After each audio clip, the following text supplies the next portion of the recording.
Hello friends, आपके अपने study channel study success class में आपका फिर से स्वागत है। हम लेकर आए हैं आपका सेट डी सोशल साइंस का आंसर की। तो चलिए एक वीडियो में कवर करेंगे। तो चलिए बिना किसी देरी के शुरू करते हैं पहले प्रश्न के साथ। पहला प्रश्न है दोस्तों कि बिहार में जीवन यापन का मुख्य स्रोत क्या है। तो दोस्तों बिहार में जीवन यापन का जो मुख्य स्रोत है वो है कृषि। कृषि आपका मुख्य स्रोत है दोस्तों। अगला प्रश्न है कि निम्न में से क्या आर्थिक गतिविधियाँ नहीं है। तो आर्थिक गतिविधि जो है दोस्तों गरीबी नहीं है इसमें से। अगला है कि मुद्रा का प्राथमिक कार्य क्या है। तो मुद्रा का प्राथमिक कार्य मूल्य का संचय और विनिमय का माध्यम, यानी वो ए और सी दोनों होगा दोस्तों। अगला प्रश्न की तरफ चलेंगे। अगला प्रश्न है कि निम्न में से दीर्घकालीन ऋण कौन प्रदान करता है। तो दीर्घकालीन ऋण जो है भूमि विकास बैंक। अगला है कि निम्न में से क्या गैर आर्थिक आधारभूत संरचना का अंग है। तो वित्त जो है गैर आर्थिक। अगला है वैश्वीकरण के परिणाम स्वरूप विभिन्न देशों के बीच निम्न में से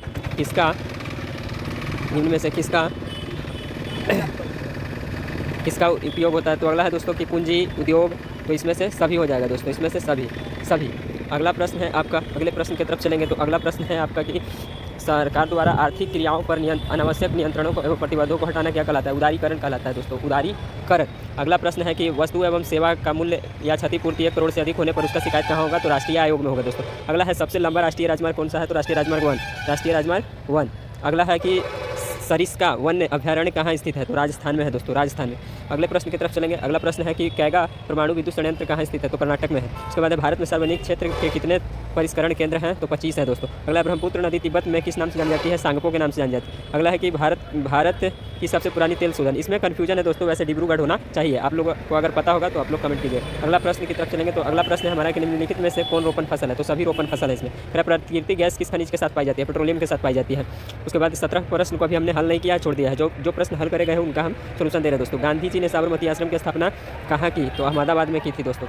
उसके बाद अगला है कि सेडान के युद्ध में किसकी पराजय हुई। तो ऑस्ट्रिया की पराजय हुई थी। उसके बाद निम्न में से किसे अपने देश में अनिवार्य सैन्य सेवा लागू किया था। तो ये किया था मेजनी ने। उसके बाद है फ्रांस के किस शासक वंश की पूर्ण स्थापना वियना कांग्रेस द्वारा। तो बुर्बो वंश की हुई थी दोस्तों। अगले प्रश्न की तरफ चलेंगे। अगला प्रश्न है कि आर्थिक नियोजन किसकी देन है। तो रूसी क्रांति की देन। उसके बाद है कि भारत में सर्वप्रथम आधुनिक सूती कपड़े की मिल कहाँ स्थापित हुई थी। तो आधुनिक कहेगा तो बंबई में और पहला कहेगा तो कोलकाता में। उसके बाद है हो ची मिन्ह कहाँ का शासक था। तो दक्षिण वियतनाम का था दोस्तों। अगला है कि भारत में प्रथम जल विद्युत संयंत्र की स्थापना कहाँ की गई थी। तो दार्जिलिंग में की गई थी। उसके बाद आगे प्रश्न की तरफ चलेंगे। तो अगला प्रश्न है हमारा कि गुजरात का कच्छ प्रदेश जो है किस भूकंपीय जोन में आता है। तो जोन 2 में आता है। अगला है किस नदी को बंगाल का शोक कहा जाता है। दामोदर को। उसके बाद भारत की सबसे बड़ी कृत्रिम झील कौन सी है। गोविंद सागर। उसके बाद अगले प्रश्न की तरफ चलेंगे। अगला प्रश्न है कि आसवान बांध किस नदी पर है। तो नील नदी पर। 2011 में जनसंख्या की दृष्टि से विश्व में कौन सा स्थान है। तो भारत का जो है प्रथम स्थान था 2011। कह रहा है कि भारत किस जलमंडू मध्य द्वारा श्रीलंका से अलग हुआ था। तो पाक जलमंडू मध्य। उसके बाद है कि गंगा मैदान की पुरानी जलोढ़ मृदा क्या कहलाती है। वांगर कहलाती है। उसके बाद अगला प्रश्न है कि शेतकारी संगठन, इसको हमने अभी हल नहीं किया, कन्फ्यूजन है दोस्तों, छोड़ दिया। 73वां संवैधानिक संशोधन निम्न में से किससे संबंधित है। तो पंचायती राज से। उसके बाद है कि राज्य पुनर्गठन आयोग 1953 गठन किसकी अध्यक्षता में होती है। फजल अली के अध्यक्षता में हुई थी।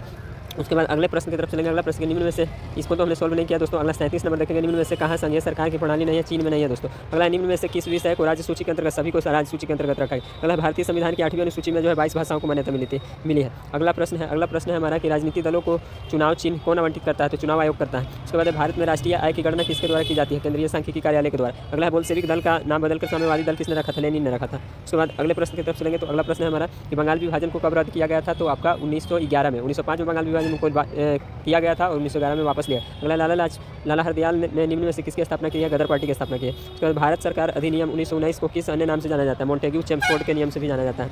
उसके बाद अगला है कि अखिल भारतीय मुस्लिम लीग की स्थापना किसने की थी। मोहम्मद अली जिन्ना ने। उसके बाद दक्षिण वियतनाम में माओवादी सरकार निम्न में से किसका समर्थक था। चीन का समर्थक था। उसके बाद कह रहा है कि रूस में कृषि दास्ता को किसने समाप्त किया। अलेक्जेंडर द्वितीय ने। उसके बाद है दोस्तों सर्वोत्तम कोयले का प्रकार कौन सा है। एंथ्रासाइट जो है सबसे उच्च किस्म का कोयला होता है। उसके बाद है अगला प्रश्न कि कुशेश्वर स्थान अभ्यारण्य कहाँ स्थित है। दरभंगा में है। उसके बाद समोच्च जुताई कहाँ होती है। पहाड़ी क्षेत्रों में होती है। जोहान्सबर्ग। ये दोस्तों इसको अभी हमारे पास इसका आंसर नहीं है। उसके बाद अगला मूंगफली किस प्रकार की फसल है। तो आपका है रबी फसल। उसके बाद अगले प्रश्न की तरफ चलेंगे। अगला प्रश्न है हमारा सब्जी उत्पादन में बिहार चौथे स्थान पर आता है। बागमती परियोजना सीतामढ़ी में स्थित है। उसके बाद 2011 की जनगणना के अनुसार बिहार के किस जिले की जनसंख्या घनत्व पटना का सबसे ज़्यादा था।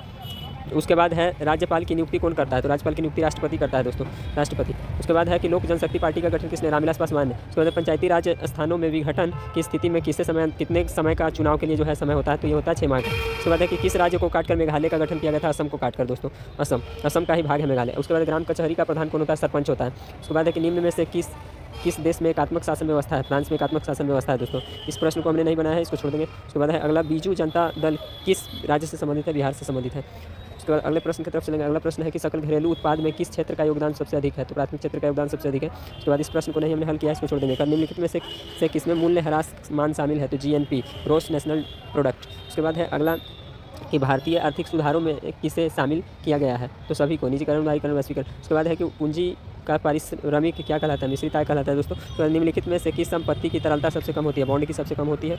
उसके बाद अगला है कि जवाहर रोजगार योजना 1989 में हुआ था, इस प्रश्न को नहीं हल किया हमने। अगला है कि निम्नलिखित में कौन जर्मन चांसलर था? तो बिस्मार्क। उसके बाद नेपल्स की क्रांति कब हुई? 1789 में। उसके बाद अगले प्रश्न की तरफ चलेंगे। अगला प्रश्न हमारा वैज्ञानिक समाजवाद का जनक किसे माना जाता है? कार्ल मार्क्स को। उसके बाद कह रहा है कि केसर हिंद की उपाधि किन्हें मिली थी? महात्मा गांधी को। उसके बाद है कि निम्न में से आंदोलन की दांडी मार्च से शुरू हुई थी? तो ये सविनय अवज्ञा आंदोलन। उसके बाद अगले प्रश्न की तरफ चलेंगे। तो अगला प्रश्न है हमारा कि अमृत बाजार पत्रिका किस भाषा में समाचार पत्र था? तो बांग्ला में। उसके बाद है कि अखिल भारतीय ट्रेड यूनियन कांग्रेस की स्थापना कभी 1885 में हुई थी दोस्तों। उसके बाद है कि सोवियत संघ का विघटन तो 1991 में हुआ था। इस तरीके से हमारा 80 प्रश्नों को हमने देखा और 80 में से कुछ प्रश्नों को हमने सॉल्व नहीं किया है, उसका आंसर अभी हमने नहीं बताया। बाकी दोस्तों इसके लिए धन्यवाद।